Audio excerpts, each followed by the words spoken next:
the family unit was the economic safety net, it was the education unit, it was the religious unit that information was passed on. So in some ways, if that collapses, everything collapses.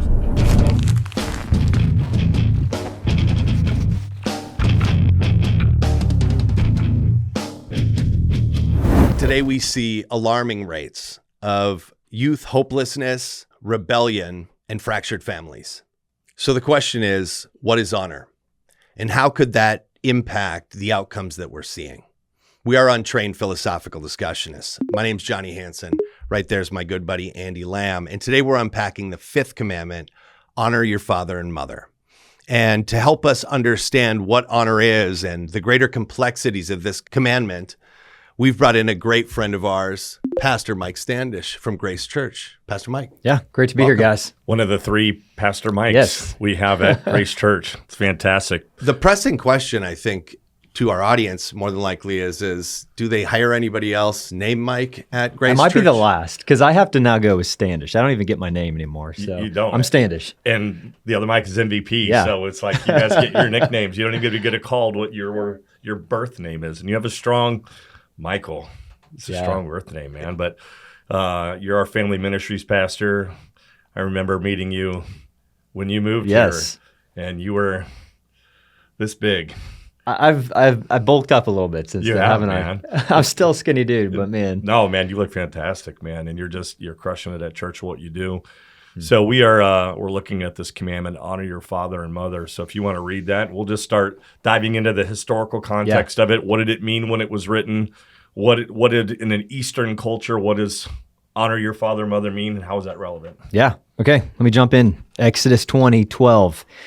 Honor your father and your mother, that your days may be long in the land the Lord your God has given you. You know, I think honor in this context, it's a great question that we're starting with this context. I think anytime we read our Bible, that's the question we ask. What was Moses saying to God's people? Mm-hmm. And, you know, this was a very communal culture. I mean, many cultures today are the same way. Mm-hmm. I mean, we're in a very individualistic culture. And often even when we come to this text, we're like, okay, what does this mean for me? How can I honor my parents? And we're going to answer that question today, obviously. But I think if we jump back to this society in this context, you know, Moses is giving God's people this command. And I think even the order of which it is in the Ten Commandments is important too, right? You got the first few commandments that are Godward. Mm-hmm. You've got the last few, depending on your tradition, how you understand the numbering of them, right? That are neighbor, focused on neighbor. And then right in between is this bridge of honor your father and your mother. Mm-hmm. And I appreciate, you know, other theologians who've kind of captured some of the importance of that. This is a bridge because the family is actually the very first context that you learn who God is and how to relate to other people. So right in the middle, you have honor your father and your mother. And I think the word is important too. Honor literally just means wait. Yes. That's the idea of... It's funny, I was listening to a Jewish commentary on this, and that was his specific, because he wanted you to understand that it's like, this honor thing that we're talking about is the weight, and it's also like, it's referred to also in the Old Testament as like, when you worship God, there's a weight to that awe that you receive from him, that you have back towards him. It's a weight to be carried. Yeah. I mean, even the idea of glory is the same word, like weight. Yeah. So honor, how does that relate then maybe? Right. Could be a way to understand this. There's honor for God. Okay. He's got the seat on the throne. Honor for parents is a seat at the table. Right? So that understanding of, hey, they're not on the throne, but they do have a seat at the table. Mm-hmm. They have weight. I love analogies. Analogies is how I often think in life. Mm-hmm. You know, just think of the sun versus the moon. Like the sun gives light. The moon reflects the light. Right? That's why when there's an eclipse and the moon's in front of the sun, it's dark out because the moon is not giving off any light. So I think parents are reflecting the honor that God has given, that God himself has. Yeah, I think we look at that role, that concept. I think that's the job of teaching our kids what that honor is, because if my children honor the parents, then the chances are that they will honor God as well. It's that proverb of raise up your child in the way they should go, and when they depart, they will not flee from it. Right? It's not a promise; it's a truism. And so, if I teach them how to honor my mom and dad, how to honor their parents, and the chances are they're going to honor God with the rest of their life as well. Yeah, absolutely. It's an interesting concept too, because I think very often when people read this, because we see it in the New Testament, we can sometimes trade this word for obey. Yeah. And so you hear that a lot of like obey, and although that's an important part of it, but that's not the word that's being used here. No. These are two very different and distinct things that they're trying to teach. Okay, think about obey. If it was obey, what are the implications of that for me now as a 42-year-old? None. Yeah. Nothing. Like I don't have to. Well, once you cleave to your wife, you've left the house. You've left the parenting there. God says that. So yeah, and at that point in time, what would be the use of obedience to another authority? You are now the authority. Yeah. Okay. So like, I think that's a great distinction, Andy. So let's start with the idea it's a weight. It carries significance. I think when you were a kid, when you're a teenager, that honor, that weight does look like obedience. It should look like obedience. I mean, in this context, that is absolutely what Moses was saying. And who's he speaking to at this point? So he's talking to people who just came out of the land of Egypt, right? We were talking about this a little bit before. It's very interesting if you even think about the different traditions and how they understand these 10 commandments. I mean, some of them actually understand them as 10 statements, and you actually start with, I am the Lord your God who brought you out of the land of Egypt. Then you move on to the other commandments. And it's in light of what I've done that you should now obey me. So we're talking about people that just came out of the land of Egypt, and Moses is writing to them. He's receiving these commandments from God. So these are people these are covenant people that God has promised himself to. So I think that's also an important context. When you look at the commandment here, the question is, why is this so important? Why give so much weight to them having to give weight to their parents? I mean, I think about the culture then versus now. Think about now, families. You have a 401k, you've got a pension maybe, you've got Medicare, there's provisions economically, socially. We've got schools that educate, we've got all these provisions that have actually nothing to do with the home. I mean, sometimes I feel like I see the people I work with more than my own kids. So we live in a time where all of this is in some ways just delegated out to others, or others provide that. That is not the case in this time period. Like the family unit was the economic safety net. It was the education unit. It was the religious unit that information was passed on. So in some ways, if that collapses, everything collapses. Interesting. Yeah, because they're desert dwellers now for the they're next, Bedouins. Yeah, for the next 40 years now, they're coming out of this. And This is a people that were slaves for hundreds of years. So entire generations of their family were slaves. They're recently freed now, and they don't know how to live. That's kind of what I'm assuming. Yeah. And then now they're going to be on this Bedouin path. So just a traveling flock of people. There has to be some sort of order to that, or it's just going to disperse into chaos. Clearly. Yeah. So God, who loves them and freed them, as you said. So there's this gift of freedom that God gives on the front end. Yeah. And then now here on the back end, he's saying, I want to see things go well for you. Yes. Let me show you how to order your society. That's exactly it. Okay. What's interesting, even in that commandment, even it says, if you do this, it will go well with you. It will. Yeah. I always find that intriguing as you start to read all these. It's like, you shall have no other gods before me, and no other graven images before me. But just very distinctly, when you just see this one commandment, there's this tie of, it will go well with you. Yeah, I mean, that's why Paul said later on in Ephesians, it's the first commandment with a promise, right? So what is the promise? Okay, again, 21st century, individualistic American, okay, that promise means I'm going to have a long life. I think there's something to that. Maybe later we can unpack that as we get to the New Testament. But what is the promise here? I actually think the promise should be viewed more communal than individual. Okay. I think he's saying, if you honor your mom and dad, the family unit, where the economic unit is housed, where the religious education, where the social provision, then you will live long. The land I'm giving you, you as a people will live long in those days. You will prosper because the family unit is more than just mom and dad who exist in my home. This is the stability we have as a people group. So if that fractures, everything fractures. You're not going to live long in the land. Prospering happens as a nation because it's a communal focus, I think. So again, I think there's a lot of weight to that. It's not just, hey kids, listen to mom and dad. Like, that's kind of how we approach this. Very much so. This is your survival as a people. Your provision is absolutely paramount to this. And we can see that because the people that God provided for, Tim Keller talks about the quartet of the vulnerable, the quartet of the vulnerable. It was widows, orphans, poor, and the foreigner, right? Because these were people who did not have the provision of the family unit. An orphan didn't, a widow didn't. So he's saying you need to care for them because they don't have that.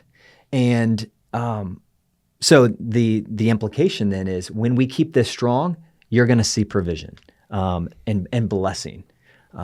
So I think that's the context that I think it helps me read this in a lens that's a little different than my own.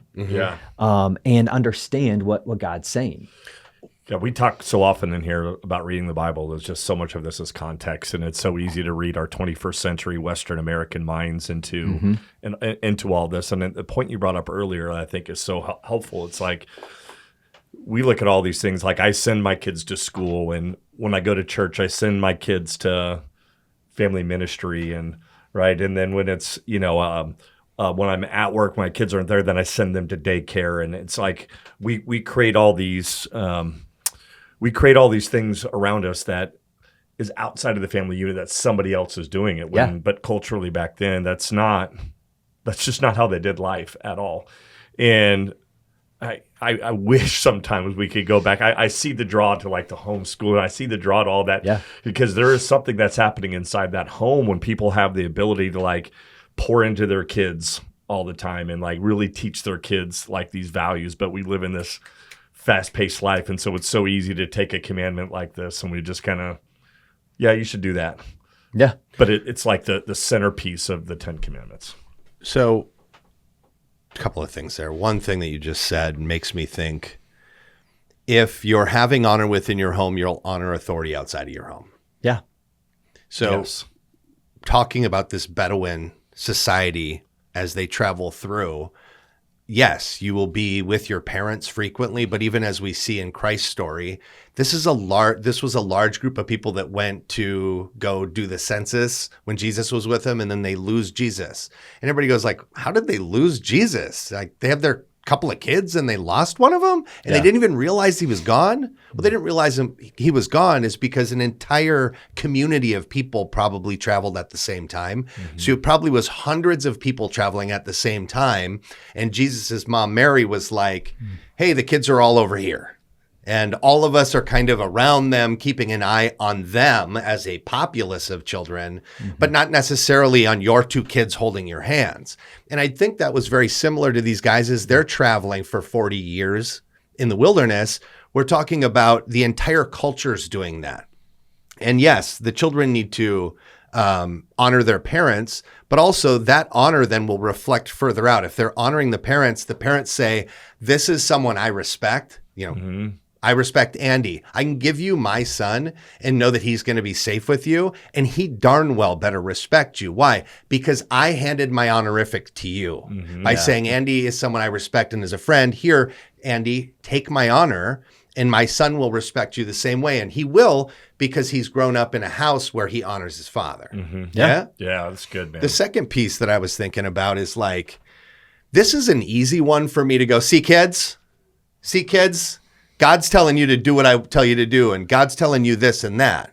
But actually, my reflection consistently as I read the Bible is, where am I in this? What is God telling me? And God's telling me in that I need to honor my parents. And I had a broken family. My father was an alcoholic. He left the house.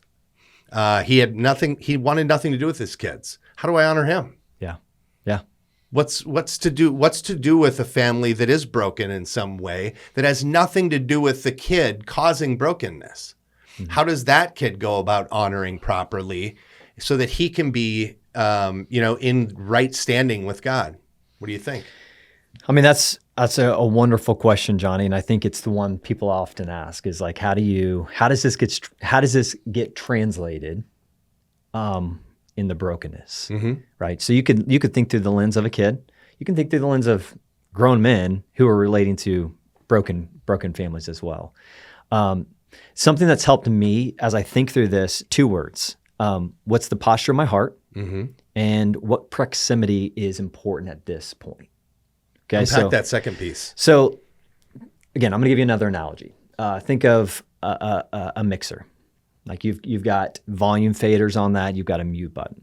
Okay, so we're talking about the actual mixer unit for music. Correct. Yes. Okay. So some people in our life need to be muted.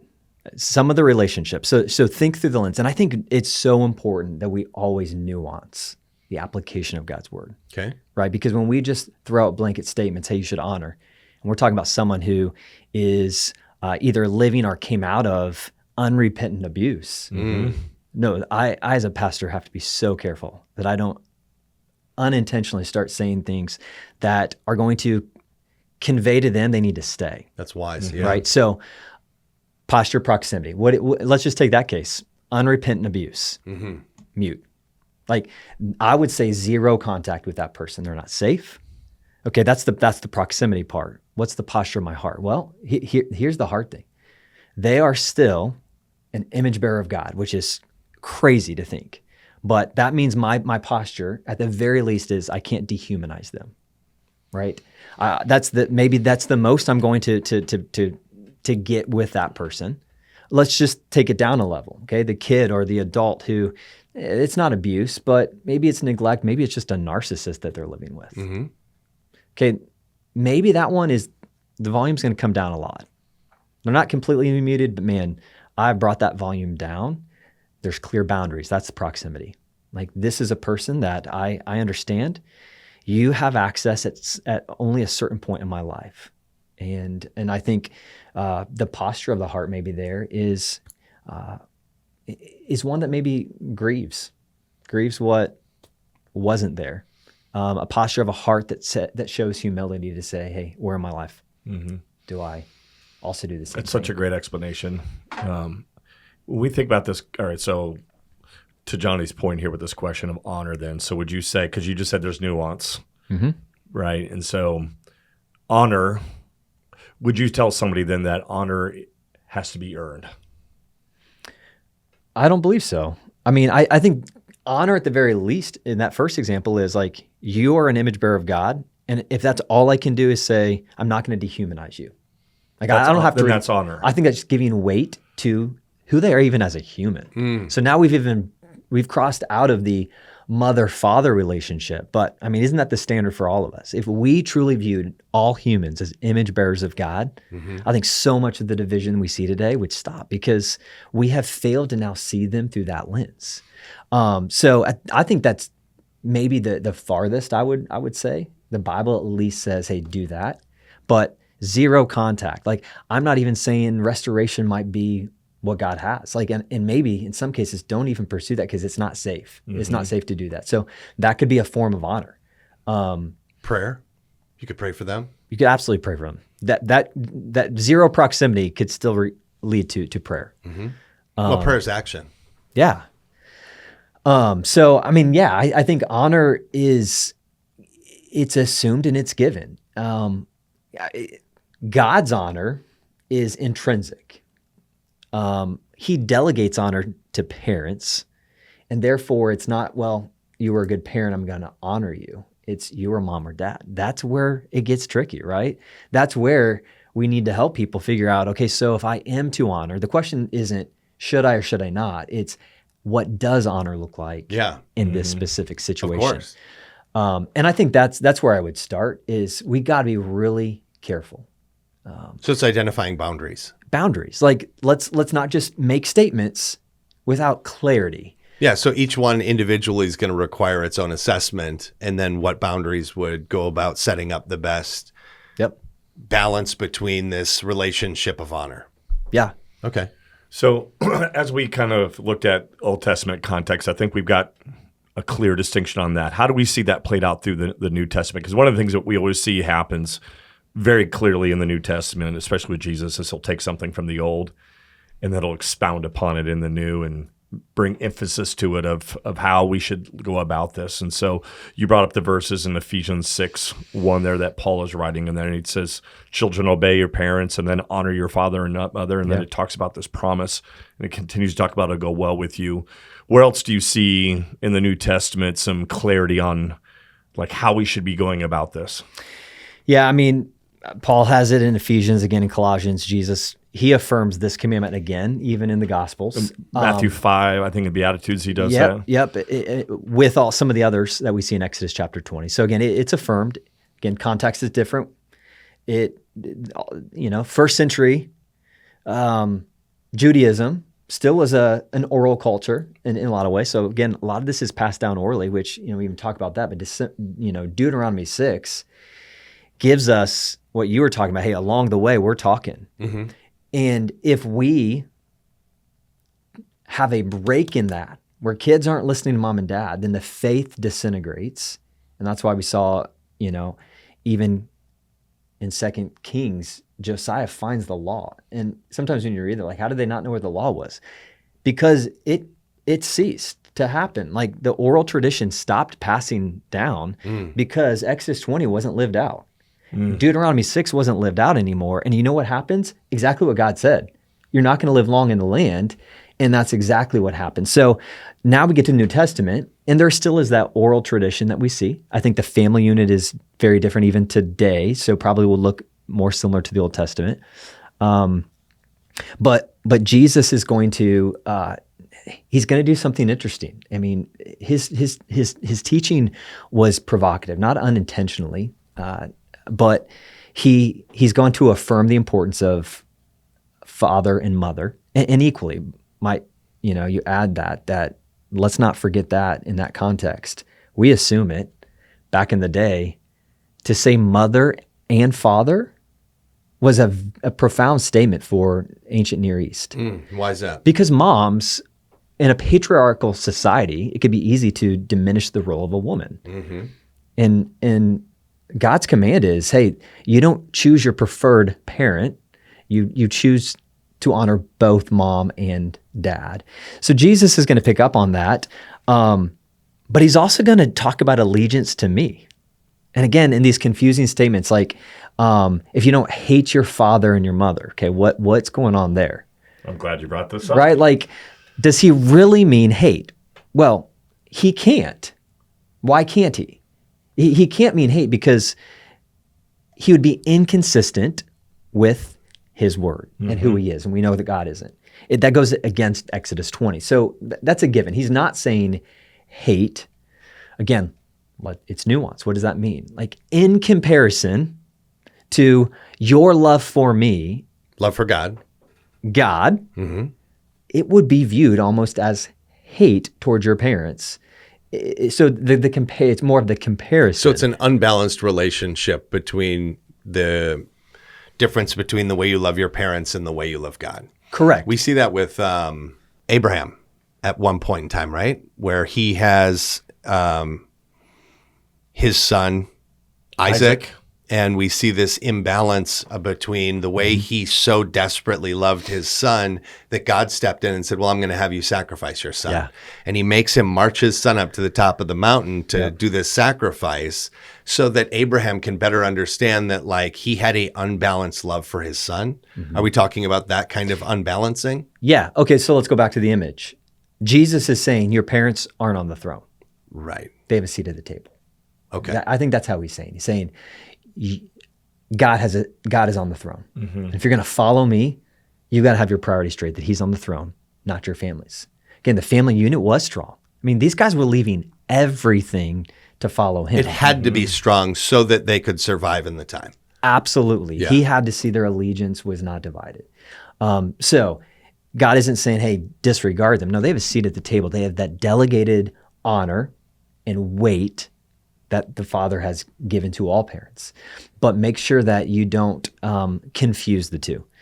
So I think that's how I would interpret that verse is God's on the throne, parents are at the table, and make sure that you understand that properly. Yeah, that context is so important. And it's just so easy. I think people read that verse. This is why reading everything in context, because if you pull that one verse out and you read it, people will go, God's contradictory. Yeah. God contradicts himself here. And it's like if you read that one verse, yes, and that's the conclusion you would come to. But, if you can read what the Greek actually meant, and then you read in context what God is trying to say here, what Jesus is trying to say here, it's in relationship to God. Yeah. Like there is a hierarchy to this of you. If you want to follow God, then you will love no other God before me. But part of you honoring me is that you're going to honor your parents. Plus, you're an example of me out in the community and out in the world. So if you're going to be this example of me, this is how you should live your life so that you set the right example for me as well. Because especially for our family name. For our family name, yes. Yeah. Because, I'm going to send my kids out into the world. Well, how do I want my kids to respond and talk to adults? Yeah. Because how they respond and talk to adults will represent how they respond and talk to me as well. So I'm teaching them that line of respect throughout the world. How do you think you go about teaching them to honor? Beat the crap out of them, man. That's what we do with them. How do you honor your parents? So real life example, my father-in-law lives with us. Mm-hmm. And which is uncommon in Western culture. Yeah. Western culture today, we'll go stick him in a nursing home and we'll go visit him once or twice a week and so forth. Where else in the world, for the most part, and since the beginning of time, when mom and dad get old, they move in with the kids and they take care of them. That is how you honor your... Let me make this point too, because I don't think you'll make it on your own. It's very difficult for you and your wife to have your father in the house. Sucks. Can I just be honest? Yeah. It's hard. It's very hard. Our life is on pause. Like my wife and our kids are all graduated school. Let's talk about dad for a second. Yeah. What's going on there? What does he have going on that makes it difficult? He's not your average sprite 70-something-year-old guy. He's a 69-year-old man that looks like he's 90. He smokes a pack of cigarettes a day.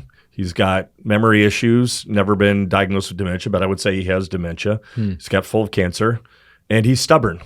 Mm-hmm. And he's been a single independent man most of his, although he's been married multiple times, he's an independent, rugged guy. Yeah. He's not a clean guy. And so he's just very stubborn. So to get him to move to take a shower sometimes is like an act of God to get him to do that. Wow. Mm-hmm. But the challenging part of it is, and I give my wife is a baller at this, it's like he falls a lot and he won't use his walker because he's stubborn. And so it's somebody always has to be there watching. And so we just went on vacation and my wife had to line up nurses and friends and people to always be at the house so we could go away for 4 days. And then she's on cameras all day long watching to make sure what's going on with him. And so she doesn't have she really doesn't get much of a time just to step away and break and rest right now. Why do you think she does that? She wants to honor her dad. And here's, why do you do it? Because I want to honor my father-in-law. Would it be easier to go stick him in a home? Sure would. Are there days? Sure are. But at the end of the day, he's been with us for almost 2 years. When he first moved in with us, I would have given him months to live. My wife has done a very good job taking care of him. And it is interesting also to reflect on that since he's come to your house, when he first showed up at your house, I wouldn't have gave him 5 minutes. Yeah. He looked on death's door. Yeah. When I see him now, he doesn't. He does look like an old man. Mm-hmm. He lived a hard life. Mm-hmm. But he looks more robust. He's got some color back. Whenever I see him now, he seems to be more cognizant, in fact, than he was when he first got there, which is bizarre. Well, that's because when he first got there, he had a very large cancer tumor that was piercing down on his superior vena cava. So he wasn't having proper blood flow to his brain, which was causing him to just would start babbling and talk irrationally. So we did a round of cancer treatments to help shrink that, which did shrink it. Mm-hmm. And so that kind of brought some life back to him as well. They also had an aneurysm in his abdomen that we had repaired, so brought some life back to him. And so the point is you bringing him into your house, his life is going better. Yes. Yeah. And because he is your wife's father, You've decided to follow what God's saying and bring him in. And the blessing is that, yes, you guys are doing that and you're honoring God, but also like you've blessed this guy with a better life moving forward in these last 2 years than he ever would have had anywhere else. I led my father-in-law to Christ while he's there. He and I had a very candid conversation about life after this. Now, does he live some God-fearing life today? No, but, we've taken him to church several times, and he gets very emotional when he's there. And, so it seems that moved his heart. And so if nothing else, man, it was like this is what needed to happen for him to be able to finish life well. How do you think your children receive this? Well, I just because I'm of who I am, I look at my kids and I'm like, I know how hard this is, and so as a guy, you're like, I don't want to be a burden to my kids, so I just tell my kids, if I'm ever like this, just stick me somewhere and walk away. All right, my daughter's like, but in your heart, is that what you want? Of course not. But well, I don't know, because there's an aspect you feel like, I don't want to be, just as a man, it's a prideful thing, let's be clear, but it's like, I don't want to be a burden to somebody, let alone my kids in the prime of their life. Yep. My kids have all graduated school. My wife and I could be going and doing whatever, whenever. And it's like, we don't get that right now. And maybe that's God's provision too, right? Maybe there's a protection thing that's happening. But here's what I will say. My life is going well. Okay. So if your life is going well. Right. Here we go. Okay. You know where I'm going. Please. If your life is going well, why would you not want that for your kids? Why would you someday? take that from your kids? I totally understand that. I get it. I told I'm you. not making it too simple. Yeah. I told you this is prideful me. Thank you, Mike. That's what I was digging for. Yeah. There's this prideful me that's like, I don't want to be a burden to anybody, but I know that. What does God say about pride, Andy? Yeah, Shame. Here we go. Here we go. Want to give me one at a time to work on here, right, buddy? Give me one. No, I have a machine gun here, bud, and it's on fully automatic. Let's go. I'm gonna keep throwing them at you. Get rid of that. There is this revelation that comes that, to be honest with you, I didn't even recognize it until I started reading and studying this. Like, man, my kids are doing well. Like, my kids are walking with Jesus. Like, business is going well. There are blessings. My outside. marriage is solid. Like, Yes. there are some things that are happening. We're in a good click of life right now. And as I'm reading this, I'm like, this is a promise. Yeah. Now, does that mean is that a guarantee for everybody? No, I don't want to read anything wonky into that. Thank you. Right? But it's like life is going well in the midst of hardship of it. And it's because some of that is, as my wife and I have gone through this, because it's hard, it's brought us closer and more. How about reliant. also because of this? This is her dad. Mm-hmm. And she sees you making these sacrifices to love her dad well. Sir, do you think that she's an intelligent woman that can read the tea leaves here, buddy? I think she sees you honoring her father well and loves you more. Oh, absolutely. And it just deepens and strengthens who she sees you as the leader of the household and as the man she chose to be with. Yeah. I mean, it's pretty huge what you're doing. To credit you, buddy. I know you don't like that kind of stuff, but the truth is that is a huge step, and nobody does it in Western culture anymore. And you guys have chosen to do this. And as it's gotten hard, and there's been hard things that you guys have done, and I'm a good friend of yours, so I see it constantly. And you guys I don't ever really hear you griping about it. You just go, it was a tougher one. And you don't go into the details. I have to pry the details out of you if I ever want to find out anything. Yeah. And there's something about that, the way you're going about handling that is, first off, I just respect and honor it for you and through you. But like, it's something that now I see you doing. So even beyond what your children see, your friends see it. You already know about our plans for my in-laws. They're coming to the house. Whenever they're good and ready and they're retired and they want to get rid of their house and come live with us, they already know that that's what's next. So at some point in time, they'll choose to do that. I watch your experience, and that's why I go, man, it just speaks to my heart. I want to do this. I want to honor God that way, but I want to honor them for raising a daughter that is so cherished by me. Well, that was going to be my question. If Andy's experience shaped you, of course.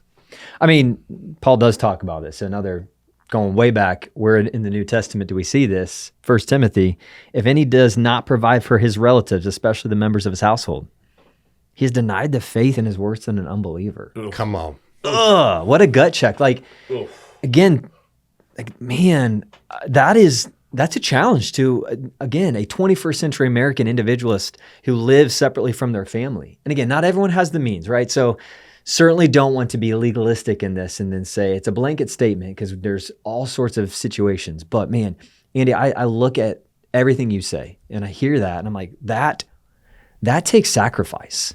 That's honor. And here's the irony: honor your father and mother so that your days may be long. Mm-hmm.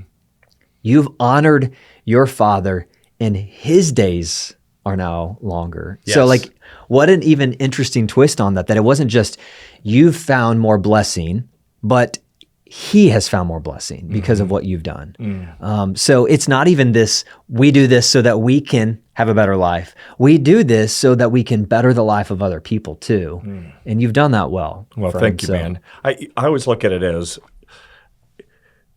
it's our role is to set the examples for our kids. So, my kids get to see what that is and what that looks like too, and how you even do that. Because so much of this has just been a learning experience, even for my wife and I, just to try to figure out how to manage all that, the Medicaid system. And, he's a veteran. And so it's like working through the VA hospitals and all that stuff. So it's just been like this, learning component of even how do you do life, adding another adult into the house and so forth. And but looking at that, I think the thing that I respect my wife the most for is that my wife didn't have a good relationship with her dad most of her life. That's such a great component to this. Growing up was not a good home for my wife. Okay. And she's still choosing at this point in time, and this is going to now get back to what if you have this broken household. Yep. Yeah, because he's not saying, oh, if you have a good household, take care of your parents. It's not. There's no caveats to this Not thing. at all. No. It specifically says honor your father and your mother. It does. And she's choosing, and it's so interesting in her lifetime, because I've known you guys long enough to know your full story, is that her depth of relationship with Christ started at a very opportune time for her father to live this longer life and be with you guys. Because I would suggest that potentially in your previous lifestyle, you would have stuck him somewhere, or maybe not even done anything. Maybe not have done anything. Best of luck to you, sir. You treated me like crap. Life sucked when you were around when I was young, and now you can just reap the fruit that you've sown, Very well could have been the attitude or the posture of her heart towards him, 10 yours years too? ago. Yeah, mine for sure. Mine for 10 sure years yours. ago. Yeah. Okay. Yeah. Like he's going to impede on our lifestyle. So yeah. How are we supposed to go out and party all the time if we have to worry about this old guy living at the house? So it also just shows back to that heart posture piece, how very much your heart has switched and really oriented itself in a heart posture towards Christ, that you would take him in now and that you'd be doing these things. And that as it gets hard, you guys don't give up on it and you just keep pouring into it. Oh, there's days, man. Yesterday was one of them days. My wife just texts me and she's just like very frustrated at how the things he's doing, choices he's making, and just how hard it makes on her sometimes. And I jokingly, I'm always go, time to put him in a home. And she's like, we're not doing that. And I'm like, I know, but I'm just throwing it out there, but it's not going to happen. I want to go back real quick to that before we look at this. How do you honor mom and dad? Because I want to explore the depths of honor a father and mother that have made it very hard to do. Okay. Looking at that scripture verse back there in 1 Timothy, can you read it again? Yeah. So this is 1 Timothy 5. But if anyone does not provide for his relatives, and especially for members of his household, he has denied the faith and is worse than an unbeliever. There's a lot of weight to that verse, a lot of depth to that verse. And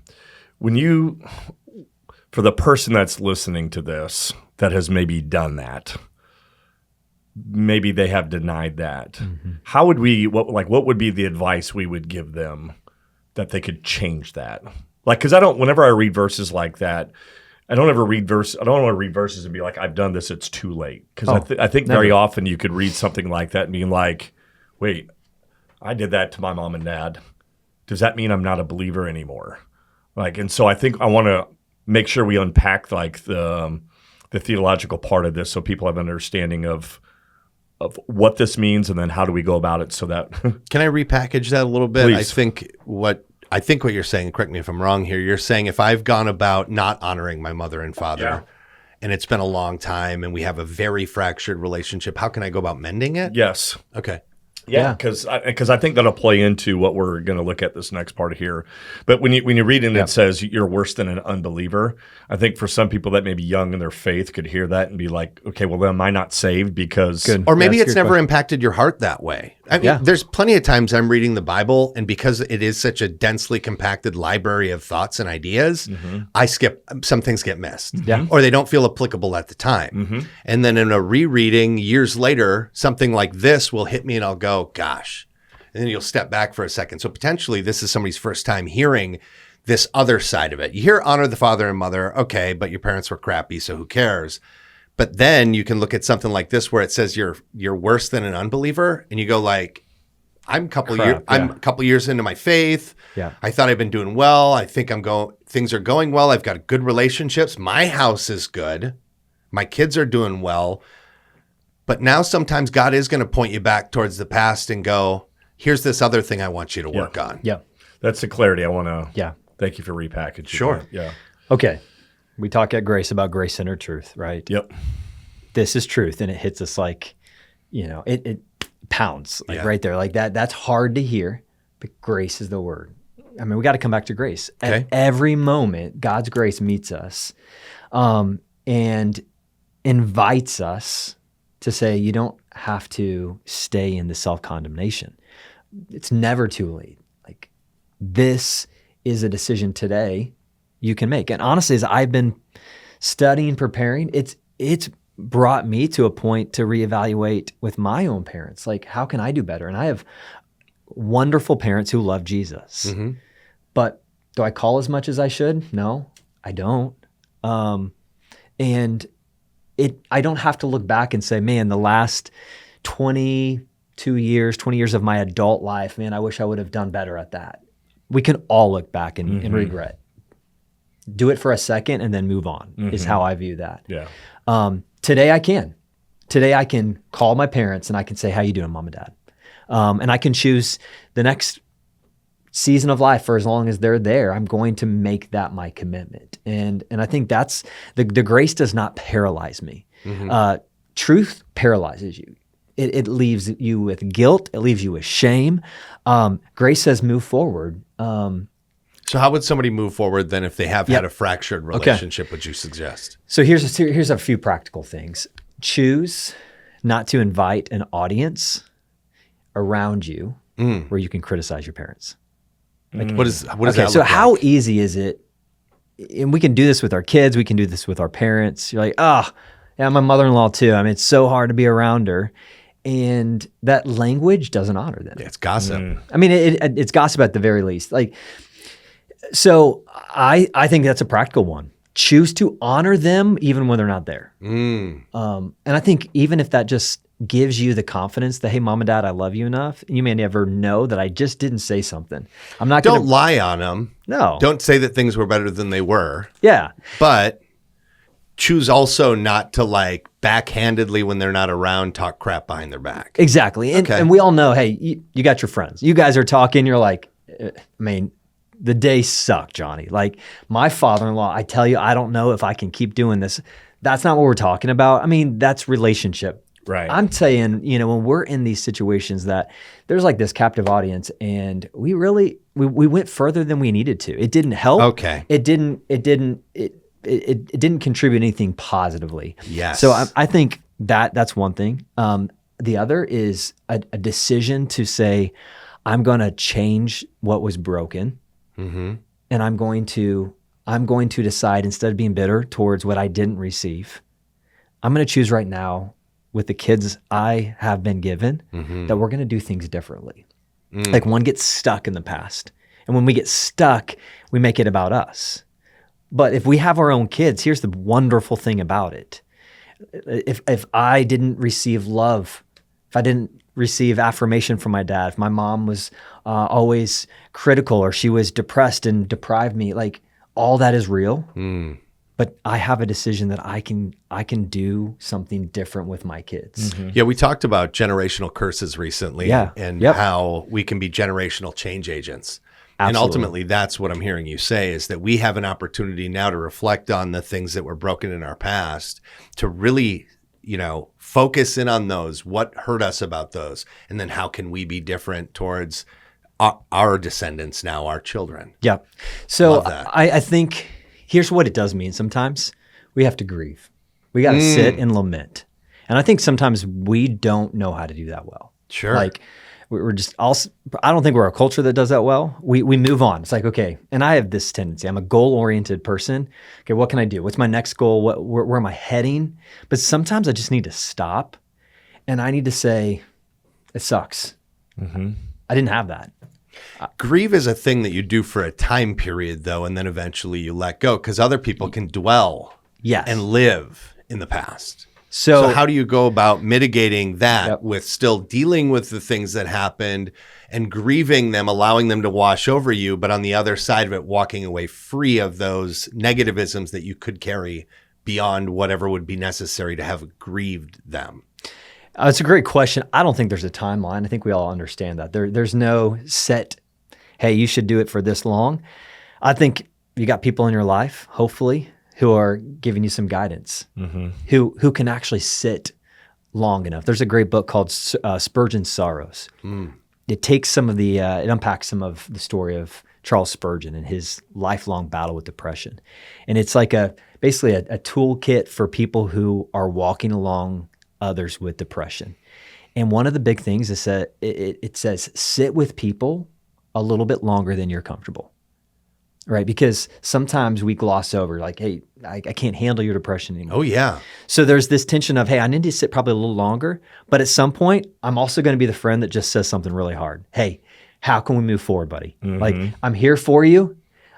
Man, this isn't helping you. And we don't want to be Job's friends, but we also don't want to be the people who just fail to help people. There's this word called congruence. It's the idea of the ideal self and the real self. And some of us live in this, like we have the ideal parent and the real parent.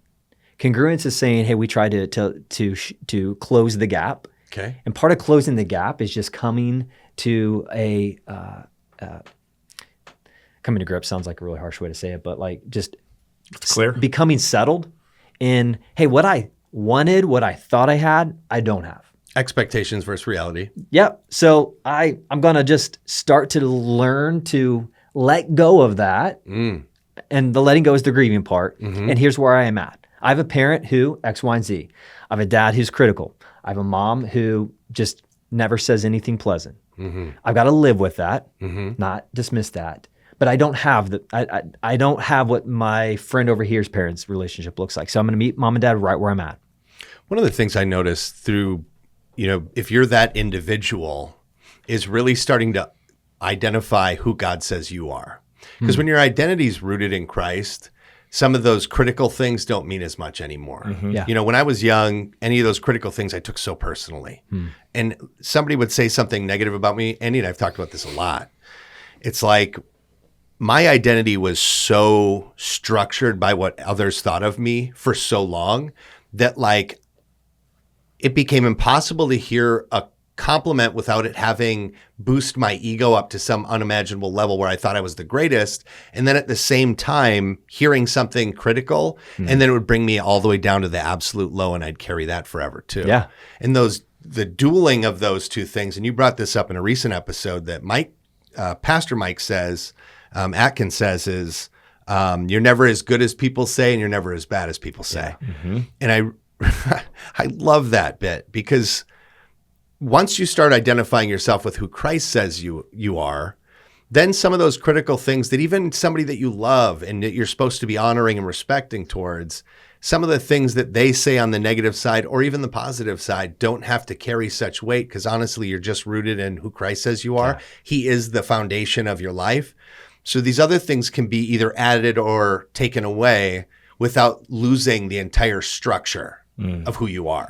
That's a great way to say it. So much of that, what we're talking about is just identity. And I think this is Sure. the root problem of everything is like we have these false identities. It's would you say it's the who I want to be and then who I really am, right? It's this idea of congruence. And so we all have these ideas in our minds of like who I want to be and then who I really am. And so the question is, okay, well, if this is who I want to be, what is that rooted in? And just always making sure we're going back to the Word of God so that that identity is rooted correctly. Because I think that's what then when somebody comes in as a family ministry pastor and says, I have this things going on with my parents right now. I don't know what to do. And I got to honor my father and mother. That's going to direct you on how to have that conversation with them. So let's bring this into some real world application for somebody. Okay. So somebody has like Johnny's experience. I think this is such a great experience, right? He has a father that's one day was like, I don't want nothing to do with this guy anymore. With the kids, with my wife, with his wife and children, which was myself, my brother, and his wife, my mom. Now has a mom that's, trying to do the best that she can, poor and, just moving around and just trying to find a place, and then finds another man who becomes a stepdad and, who's a great man, but, still has his flaws as things. So how do as all men do. As all men do. So how do you coach that person with an experience like that to honor their father and mother? That's a loaded question. That's good though. Well, because how many broken homes do we have out there today? And so people read this half and they're of all like, homes. Yeah. Okay. So here's where I'm going to start. You got to start with just meeting someone where they're at. Like, don't quickly go to telling them what to do. Gosh, Like, you got to hear their story a bit. You know what? Like, Johnny, you do that so well. You ask so many questions. Not that you don't, Andy, but he asks more questions today. He does, man. You're curious. Like, Andy, tell me more. Suck, man. I gotta get better at it. It's okay. Yeah, you said You it, were not me. made perfect in Christ in your mother's womb. So how do we get curious?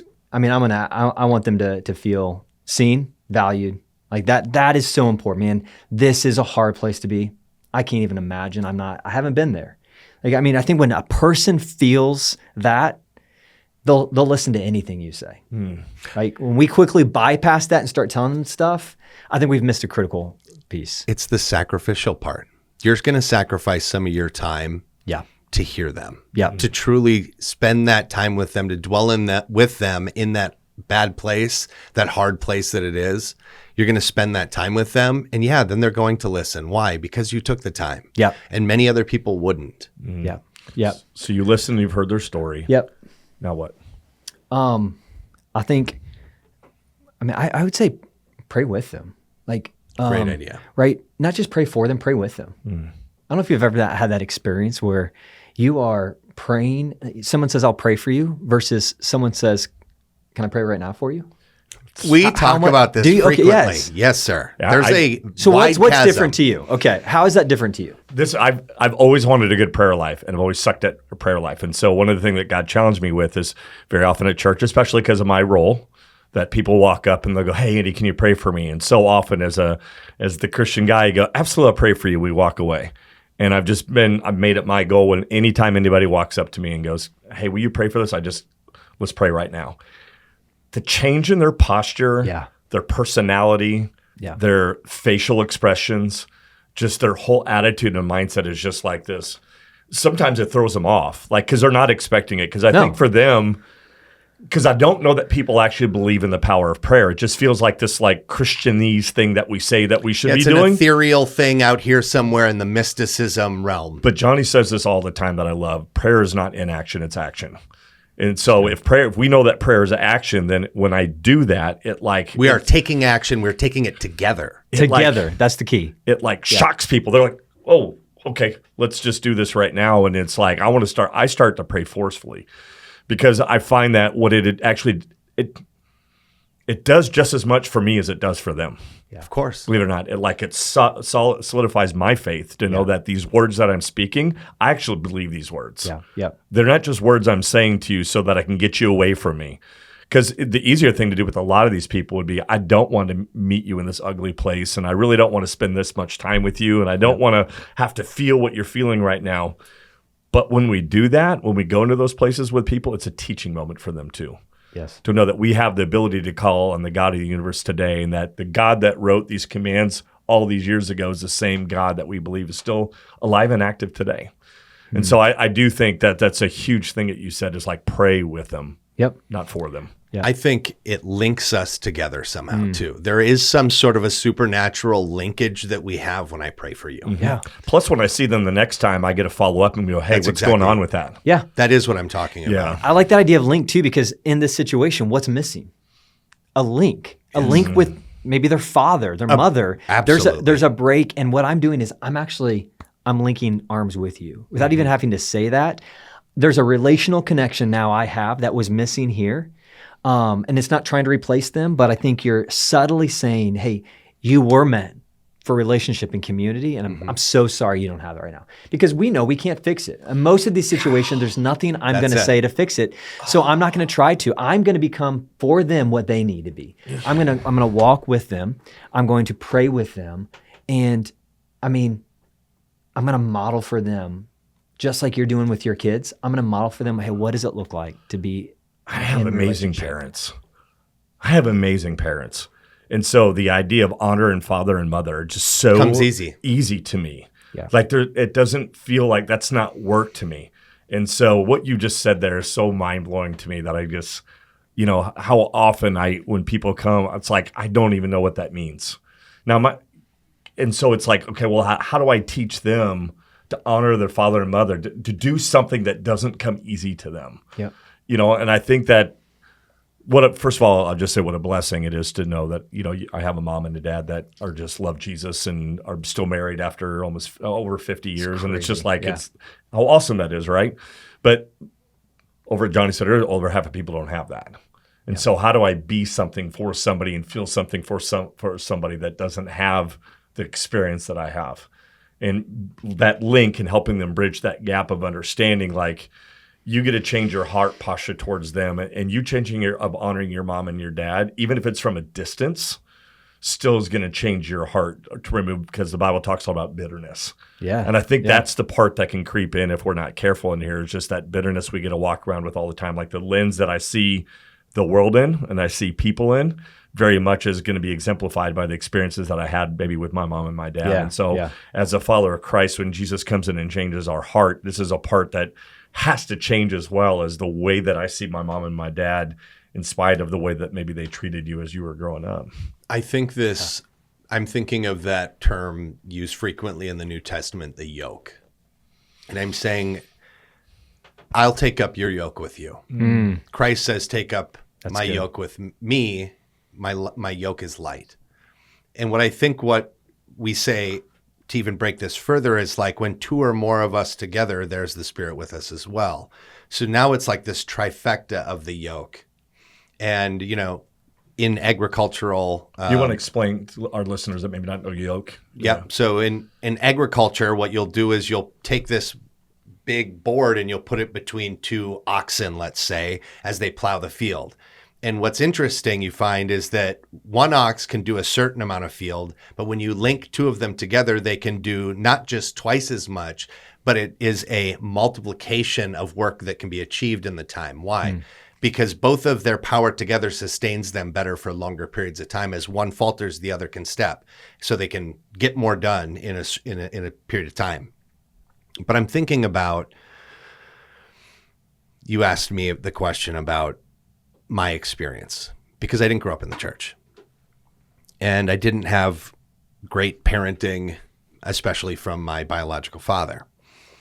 And when I was completely broken in my life, I remember my friend Joel coming to my house, and I've told this story before, so I'll keep it relatively short, but him and I had hung out for the morning and talked about some things that I'd struggled with, and there were things that were similar in his story that he struggled with. And when he took me back to my house talking about prayer, he said, as we got out of the truck, and he's like, all right, man, I'm going to come back later on today. Would it be all right if I prayed with you? And he said, pray for you. And I said, yeah. And he put his hand right on my shoulder right then. And he goes, repeat after me. And he just kind of said that. And I go, okay. And we started praying together. And I don't remember exactly what we prayed is the thing. But it was the first time in my life anybody had ever done anything like that. And I didn't have some magical moment. There wasn't nothing, I didn't feel a presence of anything else. But what I did feel is a connection to Joel, a relation that this thing that he believed in so much that he wanted to share with me, it meant something very deep and personal.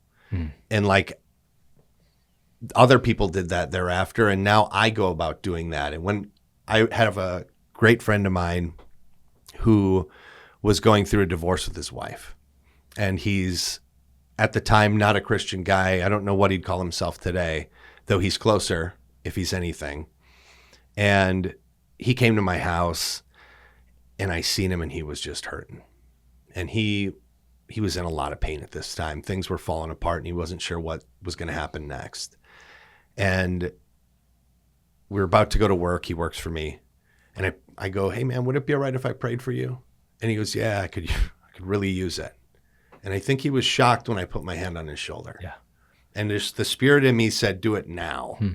And I don't always listen to that spirit, as we've talked about before, though I wish I would, and I'm trying to. But I put my hand on his shoulder and I just started praying. And still to this day, this is 7 years later, something like that, I think, he still talks about how much that meant to him. Wow. And how it really, in that moment, I had told him this story before, but there is something physically that happened to me the time I prayed with Joel. And he says the same thing happened to him. Just enough that day. Just enough. That prayer was just enough for him to get through that day that was already starting so bad that he didn't know he was going to make it through it. That's what happened to me that day too when Joel prayed with me. It didn't have to be some big thing. That's the thing. It didn't have to be some supernatural, massive experience where the sky opened up before me. His prayer was just enough that I was able to get through that day. Yeah. And he met me later on, and then we worked on some things, and here I am 16 years later, clean and sober. Wow. But that little tiny bit just started this little growth of faith inside of me, this little sprout that has now grown into a full-grown tree. It's my everything to me. So that can happen, by the way, if we step in and we do attach our yoke to them, or their yoke to us, their pain to us, and we carry with them, they can have this outcome that I've had. So it's incumbent on me to do it, clearly, because of what so much has been given to me. But like taking this step towards prayer it's taking up this link with them that says, I'm with you. Even if your family before has disappointed you, Christ calls us his family. Yeah. So I'm bringing them in because they might not recognize what that is. Let me bring you in to our family. And it's much more than me. It's me and Andy and Mike, and it's a bunch of other people. Yeah. And I want you to join us, and you're worth it. Even though you maybe don't feel like it, that's what Joel told me. You're worth it, Even if you haven't been living up to what God has expected for you, it's not too late. Again, 16 years later now, I have the best life. I could have never imagined how good it is. And it's because somebody had that willingness to step in with me and say, let me carry this with you. Such a powerful, solid explanation. I think the key part of all this too, as we kind of come to a conclusion on all this stuff, is like, when we see stuff like this for the people that are out there that maybe have brokenness, this isn't an overnight fix. You know what I mean? I think so often you read something like this and it's like, well, I guess I just got to start honoring my father and my mother now. And it's like, slow down. Like that, yes, that's where you need to be. But let's put together a game plan that doesn't cripple you, doesn't belittle you, doesn't belittle the experiences that you've gone through. Because maybe what our listeners have gone through has been some hard stuff. People have gone through hard things. You brought downright it up there. Awful things. Yeah. Lots of abuse, sexual abuse, physical abuse. And so how do I honor somebody that's my experience? And I think like I believe this wholeheartedly that, and you said grace earlier, and I think that is the key to all this, is like when we understand what grace is, Jesus is coming in and he's stepping in this role for us, right? He's going to be for us what nothing else can be, what no other, that mom and that dad that some people were dealt pretty crummy hand in life. And so for them to understand the love of a father is very, very challenging. Yeah. We want to teach them like what the love of a true father looks like, because when they get that into their heart first, that their love for God first allows them to love from a distance that person that is an image bearer of God. That's good. I think of that piece you were just saying there, which is about the brokenness of some families and it not happening overnight.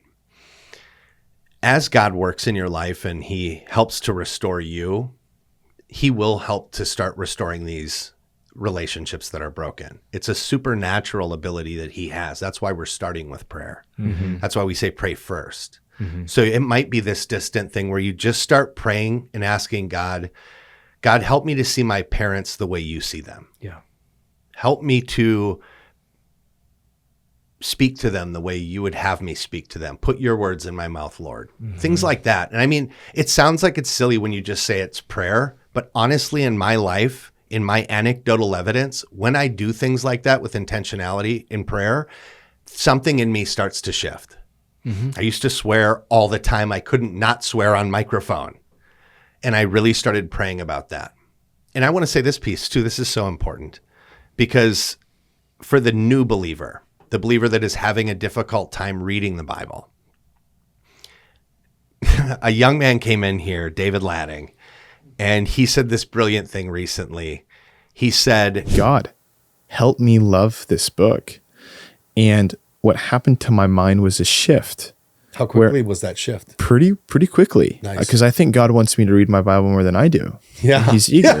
He's eager. He's eager to partner with you on this thing. Like, Yeah, man. So start praying and asking him to reveal his word to you. I started doing that once we had him in here. And I'm here to tell you on the other side of it, he's revealed so many more things to me. There is the way that I receive, and it's exciting too, because it's just another indicator in my life of God's presence with me, is that after making this prayer, it's like sometimes God is just waiting for me to pray the prayer that he's been waiting for me to pray. Yeah. And then he goes, bingo, buddy, here we go. And we're off and racing. And I feel like that's happened biblically with me reading the Bible. Since I've done that prayer, so many things, it's like my eyes have gotten a new set of glasses that I can see the word even deeper and with greater respect and reverence as I read it now. And I get a bigger picture and understanding of what's happening.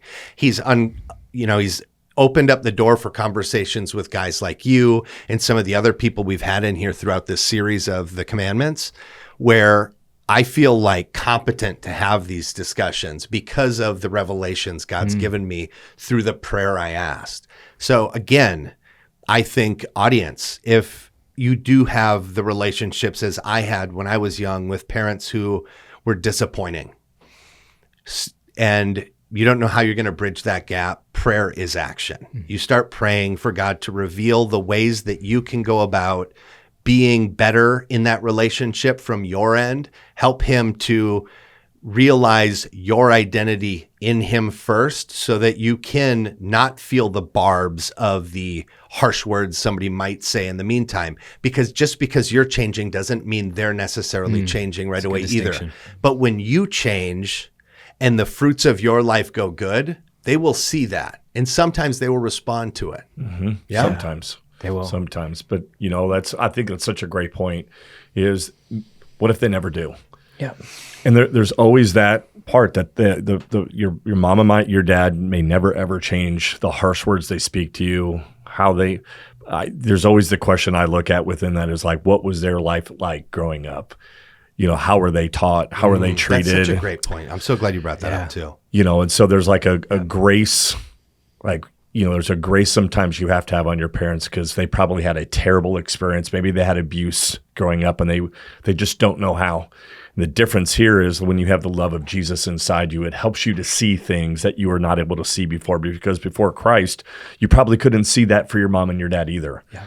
And so now that you have Christ in you, the question is, God, just change my heart towards them. Doesn't mean I have to be in relationship with them. It's just change my heart towards them. And that is how you honor your father and mother. Yeah. I think one more analogy, guys, as I'm tying together all the things we've talked about, you think about trees.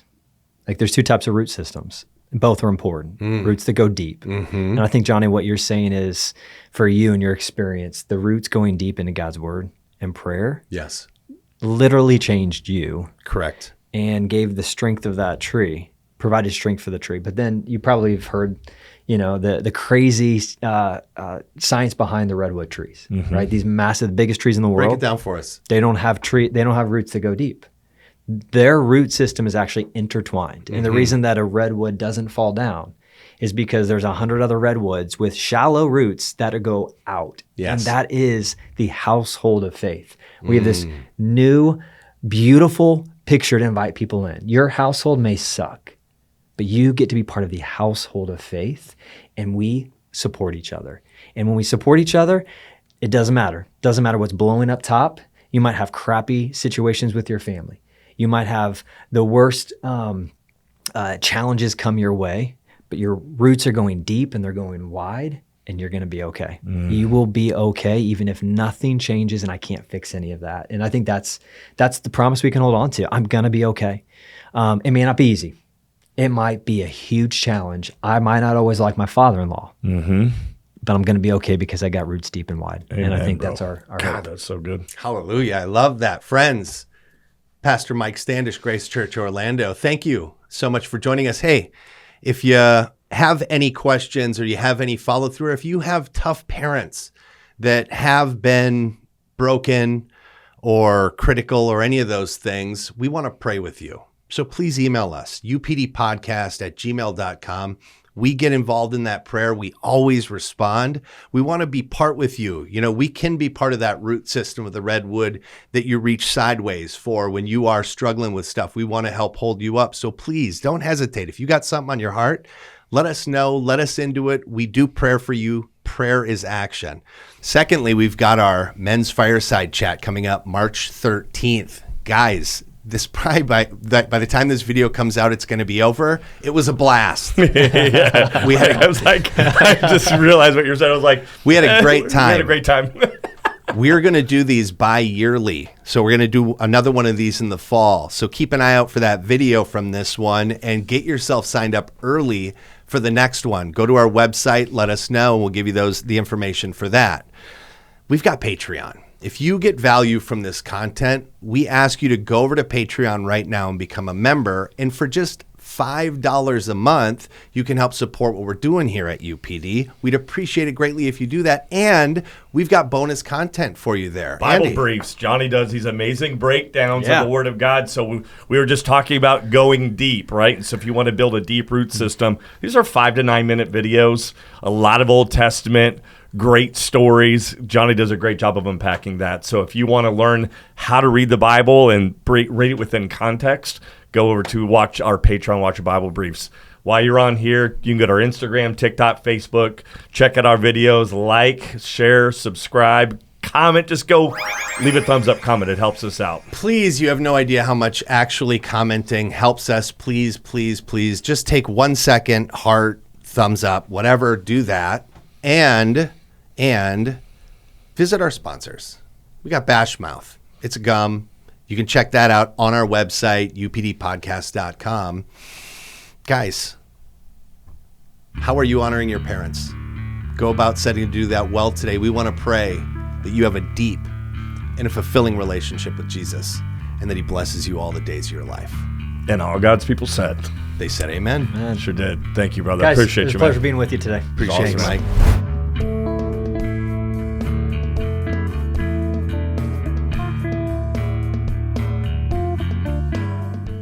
Man, look at that. 119. Come on now. Isn't that You weren't crazy? joking. 120. Isn't that crazy? It's just like Guys, that. thank you. This is great. Awesome. I love what you're doing. Dude, you did so Love what good, you're doing. man. That was so helpful.